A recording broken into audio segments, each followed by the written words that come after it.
अध्याय 8। सच्ची तीर्थ यात्रा।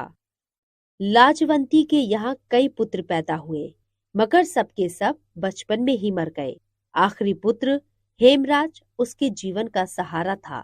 लाजवंती को उसकी इतनी चिंता थी कि दिन रात उसे छाती से लगाए रहती थी, मानो वह कोई दीपक हो जिसे बुझाने के लिए हवा के तेज झोंके बार बार आक्रमण कर रहे हों।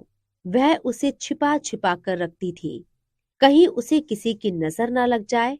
उसे खेलने के लिए भी घर से बाहर ना निकलने देती।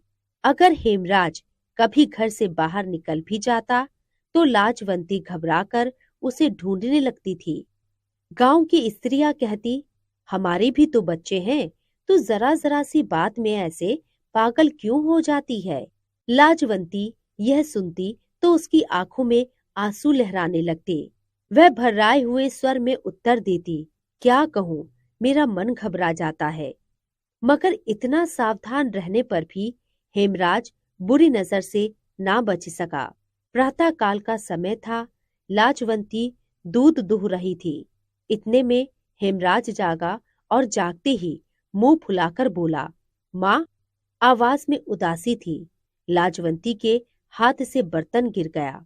दौड़ती हुई हेमराज के पास पहुंची और प्यार से उसके सिर पर हाथ फेरकर बोली, क्या बात है बेटा, तू घबराया हुआ क्यों है।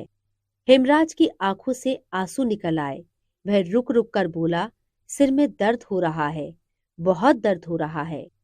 बात साधारण थी, मगर लाजवंती का नारी हृदय कांप गया। यही दिन थे, यही ऋतु थी जब उसका पहला पुत्र मदन चल बसा था। वह भी इसी तरह बीमार हुआ था। लाजवंती के पैरों के नीचे से धरती खिसकती सी मालूम होने लगी। वह व्याकुल हो गई। गांव में दुर्गादास वैद्य अच्छे अनुभवी वैद्य थे। लोग उन्हें लुकमान समझते थे। सैकड़ों रोगी उनके हाथों से स्वस्थ होते थे। लाजवंती उनके पास पहुंची। लाजवंती को देखकर वैद्य बोले, क्यों बेटी, क्या बात है। लाजवंती ने चिंतित सी होकर उत्तर दिया, हेम बीमार है। वैद्य जी ने सहानुभूति के साथ पूछा, कब से। आज ही से, कहता है सिर में दर्द है। बुखार तो नहीं। मालूम तो नहीं होता, आप चलकर देख लेते तो अच्छा था। वैद्य जी का मनोरथ सिद्ध हुआ। उन्होंने जल्दी से कपड़े पहने और लाजवंती के साथ चल दिए। उन्होंने जाकर देखा तो हेमराज बुखार से बेसुध पड़ा था। वैद्य जी ने कहा, चिंता की कोई बात नहीं है, दवा दे देता हूँ, बुखार उतर जाएगा। लाजवंती के डूबे हुए हृदय को सहारा मिल गया। उसने दुपट्टे के आंचल से पैसे निकाले और वैद्य जी को दे दिए। कई दिन बीत गए, हेमराज का बुखार नहीं उतरा।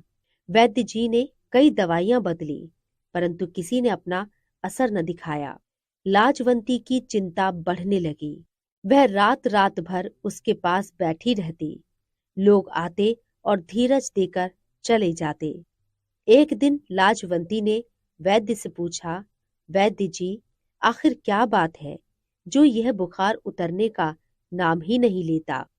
वैद्य जी ने उत्तर दिया, मियादी बुखार है। लाजवंती चौंक पड़ी।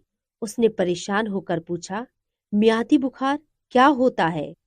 अपनी मियाद पूरी करके उतरेगा, पर कब उतरेगा। 21वें दिन उतरेगा, इससे पहले नहीं उतर सकता। आज 11 दिन तो हो चुके हैं, बस 10 दिन और हैं। किसी तरह ये दिन निकाल दो, भगवान भला करेगा। लाजवंती का माथा ठनका।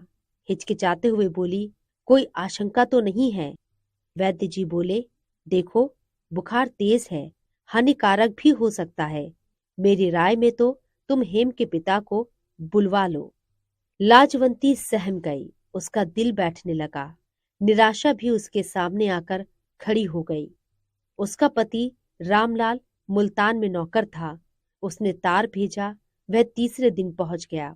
इलाज दोगुनी सावधानी से होने लगा, यहाँ तक कि 10 दिन और बीत गए। अब 21वां दिन था। हेम का शरीर अभी तक आग की तरह तप रहा था। लाजवंती और रामलाल दोनों घबरा गए।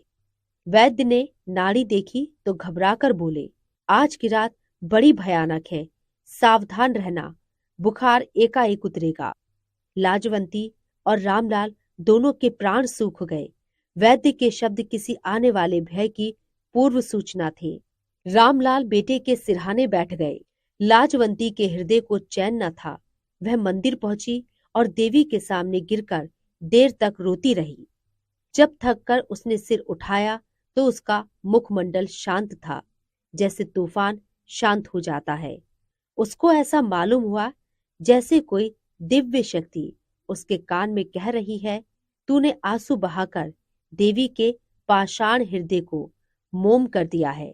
लाजवंती ने देवी की आरती उतारी, फूल चढ़ाए, मंदिर की परिक्रमा की और प्रेम के भार से कांपते हुए स्वर से दुआ मांगी, देवी माता, मेरा हेम बच जाए तो मैं तीर्थ यात्रा करूंगी।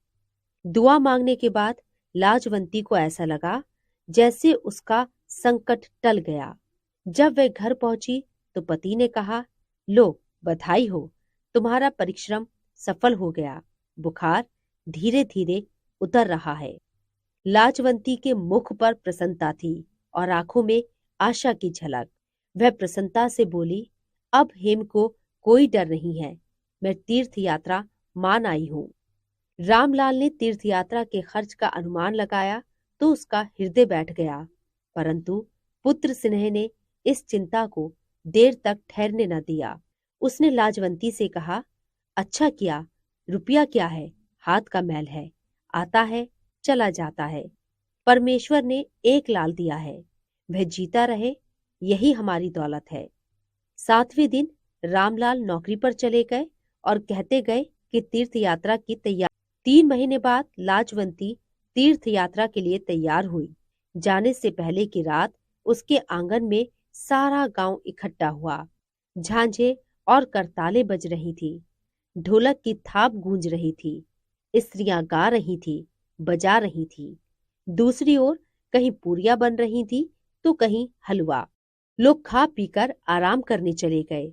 अब लाजवंती ने बक्से में जरूरी कपड़े रखे, गले में लाल रंग की सूती माला पहनी, माथे पर चंदन का लेप किया, अपनी गाय एक पड़ोसिन को सौंपी और उससे बार बार कहा, इसका पूरा पूरा ध्यान रखना।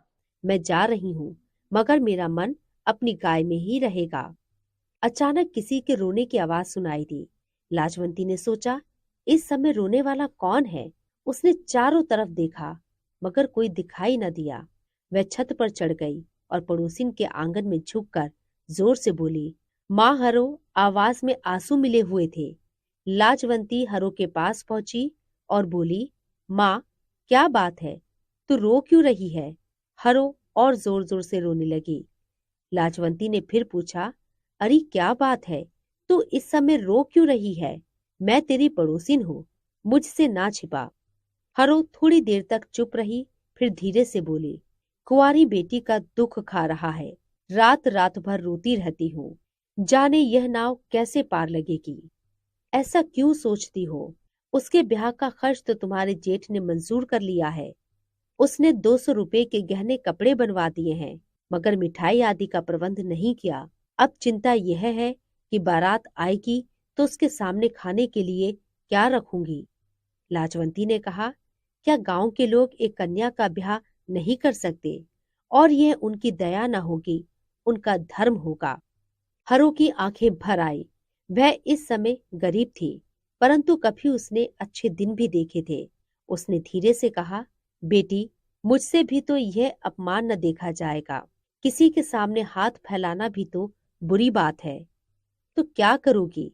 क्या कन्या को कुंवारी बैठाकर रखोगी? भगवान की यही इच्छा है तो मेरा क्या बस है। उसे लेकर कहीं निकल जाऊंगी, ना कोई देखेगा ना कोई बात करेगा। लाजवंती हरो की अवस्था से कांप गई। उसे ऐसा लगा जैसे कोई कह रहा हो कि अगर ये हो गया तो ईश्वर का कोप गांव भर को जलाकर राख कर देगा। लाजवंती का हृदय दुख से पानी पानी हो गया। उसने कहा, चिंता न कर, तेरा संकट मैं दूर करूंगी। तेरी बेटी का ब्याह होगा और बारात के लोगों को भोजन भी मिलेगा। तेरी बेटी तेरी नहीं, मेरी भी बेटी है। लाजवंती तीर्थ यात्रा के लिए अधीर हो रही थी।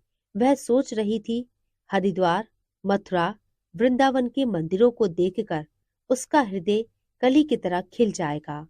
मगर जो आनंद उसे इस समय प्राप्त हुआ वह उस कल्पित आनंद की अपेक्षा कहीं अधिक बढ़ चढ़कर था। वह दौड़ती हुई अपने घर गई और संदूक से 200 रुपये लाकर हरों को दे दिए। वास्तव में सच्चा सुख त्याग में ही है।